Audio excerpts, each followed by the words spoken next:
Your new album, Consequences Coming, is out on the 23rd of April. I suppose the first question is Consequences coming to whom? Well, I think the people are the wrong ones that are kind of supposedly ruling us at the moment. I'm not a great fan of the way this country's gone. I think people are taking the mickey in the most brazen way. And I've never known anything like it in my 66 and a half years. I think they're doing us all a big disservice for vested interests. So I'd like to see some people get their comeuppance. So would you say this album is like almost like a meditation on the political landscape of A the last 5 years? meditation, right? Okay, I'm not that much of a hippie. I support Queen's Park Rangers, you know. Yeah, it's my kind of take on it. I mean, the album's coming out now, but an album doesn't come about because it was written a week beforehand.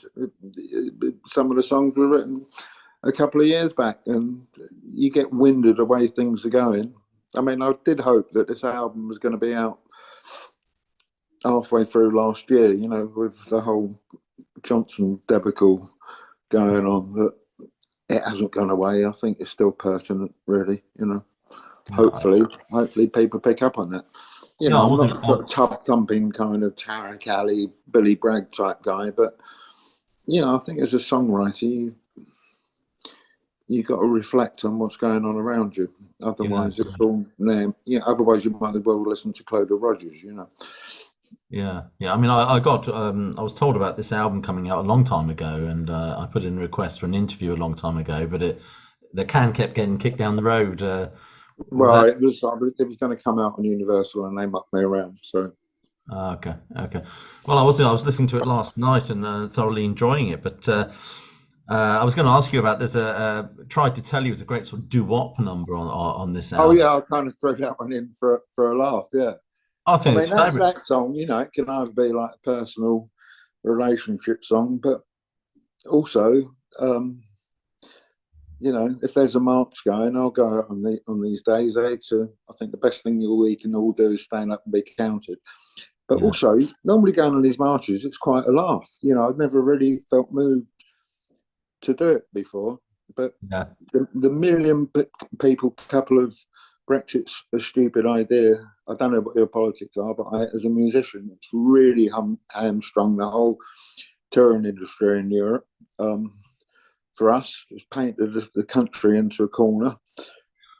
so And by going on these marches, I think I tried to tell you, So right. So the you in this is the people who well, it's upon whatever us. people think when they're listening to it, how it applies, So I don't know if that's a cop out. I don't think it is really.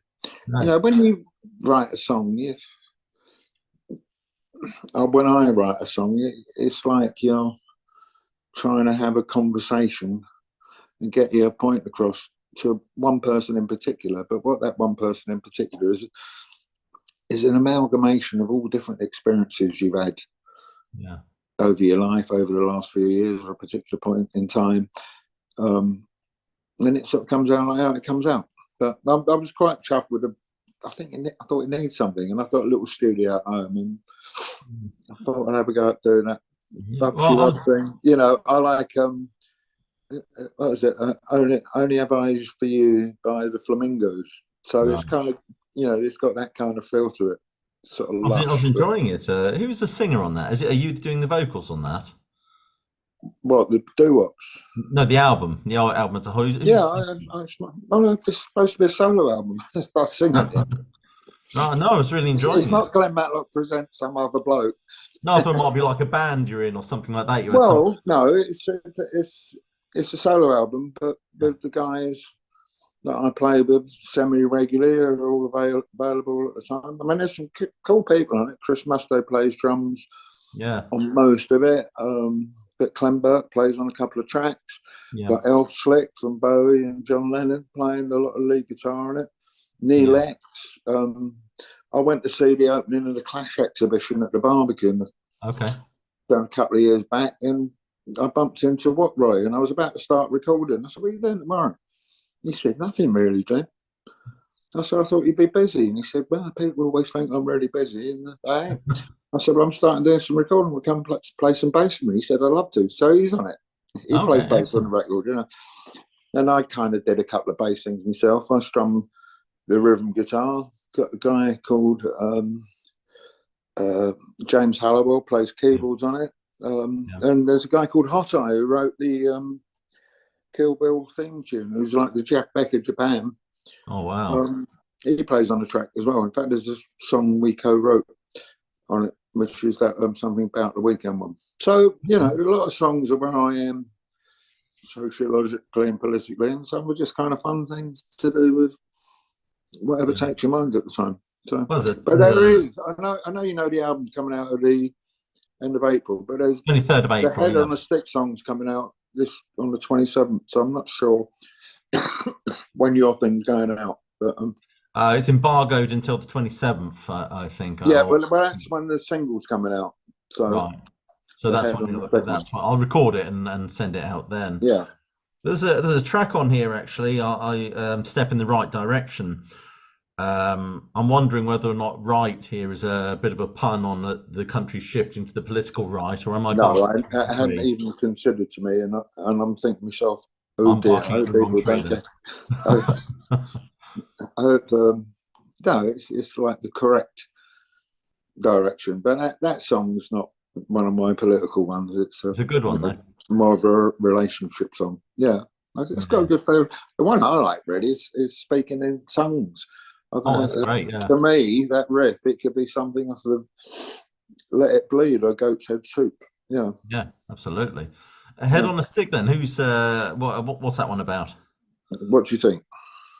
Well, I don't know. I was thinking of Well, again, you know, as a political it's figure. I thought another you had rewrite of the Johnson's Head. consequences coming idea, you know, and I think we've been taking it for proper Charlies, and I think there should be some comeuppance for the wrong uns, as I said before, that are trying to rule us. And Yeah, I think they should be made an example of. You know, this whole Zahawi thing that's going on with dodging his tax. Chancellor of the Exchequer, yeah. you know, trying to get out of offshore. It's all a bit dodgy. It's not a bit dodgy. It's Very dodgy. exceedingly dodgy. It's about as Well, dodgy as you can get. well, And the could other be thing with criminal. it is they become so brazen about it as well. You know, they're rubbing our noses in it. Yeah, yeah, absolutely. Especially when a lot of people can't put their heating on at the moment. Yeah, Um, I've got to ask you actually. I was interested. How close did Midge Ure come to actually joining the Sex Pistols? And not also, very, but he was.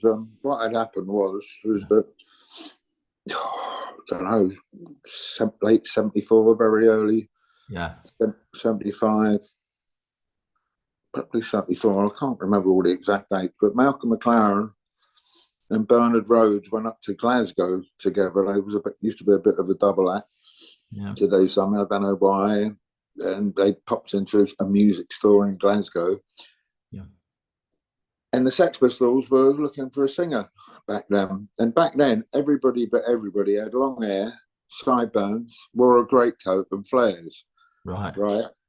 And they bumped into Midge, and it was something to do with an amplifier, which I won't go into, and something to do with Steve Jones, which I won't go into. But Midge was there, and Midge was about to do that slick thing. Then he had you know, like a sort of 50s kind of quiff and drain pipe trousers. And so Midge waited outside the store to speak to these kind of weird people because he'd overheard this thing about an amplifier. Got talking. Malcolm got his number and said, "Oh, do you mind if we call you at some stage?" And Midge said no. And he came back. And Malcolm and Bernie came back to London a few days later. And I used to work for Malcolm in his shop. And he said, "I might have this singer. Give him a call." So I called up, and Midge's mum answered the phone, and she went, "Hey, wee Jimmy, there's somebody from London wants to speak to you." And he came down, and he said, "What's this to do with about?" I said, "Well, I'm Glenn. We're forming this band, looking for a singer. Would you be interested?" And he said, "Well, thanks for your interest." He said, "But I'm about to do this thing slick, and it looks like it's going to take off." And it did, you know. And they had a #1 hit and a top 10 hit, and anyway, a few years went past. I did the Pistols thing, then I was getting the Rich Kids thing together. still trying to think of a singer, and I'd done the Pistols thing, and everybody in London wanted to sound and look like Johnny Rotten, and I'd already done that. I went to somebody else, Yeah. and I was getting quite frustrated. And I was in a music store in the West End of London. I was just flicking through the records, and I found a Slick album, and they'd been and gone by then. Yeah. I thought, I wonder what he's doing. And I got my management to chase him down, and he wasn't doing a lot. He didn't quite know what to do next. Anyway, we got together, and there you go. And I thought by getting Midge in the band, I thought he was a class act. He's got a very distinctive voice. Yeah. And I thought it would put the cat amongst the pigeons with a punk, so I could launch a different part of my career. You say the Pistols were maybe putting too much of a cat amongst the pigeons, because I think we were kind of too soon. Right. I mean, you say the Pistols were looking for a singer, but Jonesy had quite a good voice, and I think you've got a fine set of pipes. Why did you feel you needed somebody else to sing? Steve didn't really quite have it back then. Ah, okay. He thought he was Steve Ellis or Tom Jones. I wanted to be Steve Ellis or Tom Jones, and Tom Jones is Tom Jones, and Steve Ellis is right. From Love Affair. So it worked quite right, No, okay. I don't think Steve had the confidence either. So and he started really improving on the guitar. So yeah. I interviewed Chris Welsh actually, and he said he saw the Pistols, and he said he was impressed by how they played, and he was impressed by the fact they actually cared about what they were doing. So it must piss you off when McLaren put it about that you guys couldn't play. It was what it was, really. I can see that people thought we couldn't play in comparison to Genesis or Barclay James Harvest or the bloke piano player, 16 lines with Henry the 19th. Rick Wakeman, yeah. We just wanted to make it. Yeah, listen, we was hanging out in Malcolm Mclaran shop. We had a 50s rock and roll jukebox with these songs that were 3 minutes long and simple. That's what we wanted to do. We didn't want to go back to the 50s, but I think we wanted to step back a little bit to then go forward. And big influence on me, maybe not the 50s, but early to mid 60s, when they had all the pirate radio stations, and then Ready Steady Go, where bands like the early Kinks and Who and the Yardbirds and the Small Faces and even the Dave Clark Five came through. That's kind of what got my goat and got me going. So not being the only one, but being the main sort of tunesmith for the band and coming up with riffs and the construction of the songs, that was my yardstick, really. Yeah. With John on the top with his kind of Jonathan Swiftian kind of social commentary, Yeah. Well, punk was punk. Would you say a throwback to that kind of 50s rock and roll vibe? No, that's what I'm not saying that at all. I'm saying it was a starting place. Okay. And the opening riff to God Save the Queen is a bit of an Eddie Cochran kind of thing. But it's also, which is probably was in the back of my mind when I was coming up with that riff, was Fire Brigade by The Move, Okay. And in fact, I don't know, quite a long time ago, I bumped into Roy Wood in my local pub and we got chatting. And I said, our song was a little bit like yours. And he said, do you know what, Glenn? It hadn't escaped my attention. But you know what? I asked him about that song. I said, Fire Brigade. I said, it's fantastic.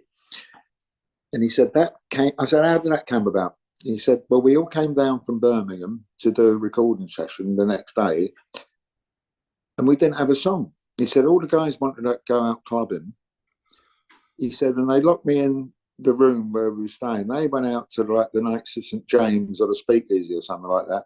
Yeah. And left with my guitar, a pad, a pencil, and a bottle of whiskey. Right? Okay. He said, I didn't have one idea. He said, and all of a sudden, a fire engine went past. Right. And he wrote that song there and then. They went in the studio the next day and recorded it. That's pretty clever, And I think it's got one of best bits of English in ever, especially not being funny, but you wouldn't necessarily expect it from somebody from Birmingham. No, you But he wouldn't. said, and when I put my hand upon her leg, she hits me with not a ruler, as most people say, she hits me with a rule. How correct is that? Excellent. I mean, talking about songs sounding like other songs, have ABBA contacted you for a writing credit on Pretty Vacant yet? No, because although I was influenced by their song, that the riff for Pretty Vacant is not in any ABBA song anywhere ever. But there's something that goes on in one of the songs that suggested the idea to me. Right. But for a few years, I did an interview with some newspaper in Sweden, and the bass player would send me a Christmas card. Okay. Well, I'm mindful you've got another interview to go on to. I've got kind of one last question for you. You said in your autobiography that, to quote, the Pistols and the punk phenomena was an inoculation for the music business to continue in its current flat state. I wonder what you meant by that. Well, I think every now and then something like punk comes along, or Acid House, or Two Tone, and all the A&R guys don't know what to do because, they're not driving what's going on, and they're like, and we've got to get a bit of this and we've got to get a bit of that, and the doors open for the biblical half an hour, and they get in on the bandwagon and something stick, and then the door shuts again. Yeah. And I think that's what happened with punk, and I think now there's quite a lot of vacuous music around, but as I said before, there's always been people like Cloda Rogers. Nothing against her personally, or the Nolans. It's kind of all innocuous stuff. But I think the world's a bit of a tougher place. I think some people are a bit more gendered up, and I think the music should reflect that a little bit. I think it's a disservice to not do it, not face that challenge. How successful we all are at doing it is another matter, But there's other songs come to it. I don't know who did it. There was some sort of modern R&B, not like Sam Cooke, but I don't know. I don't follow everything. But there was that song that came out, Price Tag. And it was such a good catch little phrase that everything's about the price tag these days. And that's kind of cool, Which album do you think was the most influential? Was it Sgt. Pepper or the Elvis debut? For me, Sgt. Pepper. But I'm not if that's the only choices, I kind of quite liked early Elvis Presley stuff. The Sun record stuff. I don't think that I ever listened to his debut album. So it kind of influenced me. It might have influenced some other people. But I certainly had, as a very young lad, a couple of his 78s knocking around the house. Yeah. Which I listened to. Money now, those. Well, if they don't get broken. They were like plates. Very brittle pieces of shellac, and you put them on the radiogram when you're 5, 6 years old. And it was like lighting a firework. You put them on and you have to go and stand over the other side of the room in case they went round so fast you thought they was going to spin off and take your head off. Gene Simmons says that rock is dead. Do you think he's right, or he's got a point?